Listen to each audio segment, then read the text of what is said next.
जय हिंद। देखिए, आपको मालूम ही होगा कि हर एक देश की अपनी एक विदेश नीति होती है, उसकी फॉरेन पॉलिसी होती है। ठीक है। तो जब भी फॉरेन पॉलिसी निर्धारित की जाती है तो बहुत सारे डिटर्मिनेंट और फैक्टर होते हैं। ठीक है।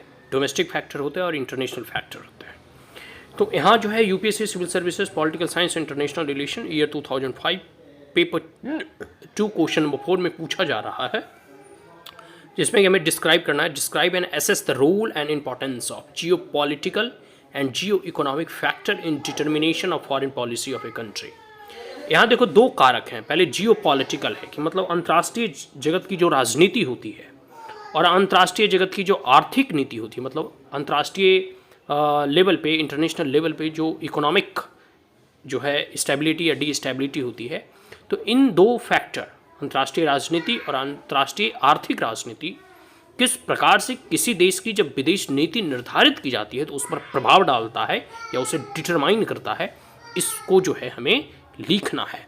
तो जब भी आप जो है लिखेंगे, इसका डिस्क्राइब करना है भी और रोल को भी क्या मतलब एक प्रकार से क्या इसका रोल है, क्या इसका अहम योगदान है, इस चीज़ को हमें एसेस करना है, मूल्यांकन करना है।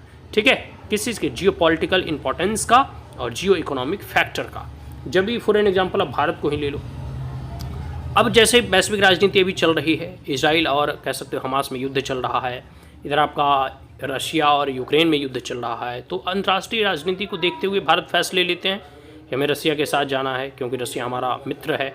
ठीक है। हमें इजराइल के साथ जाना है क्योंकि इजराइल हमेशा हमारा मदद किया है। ठीक है।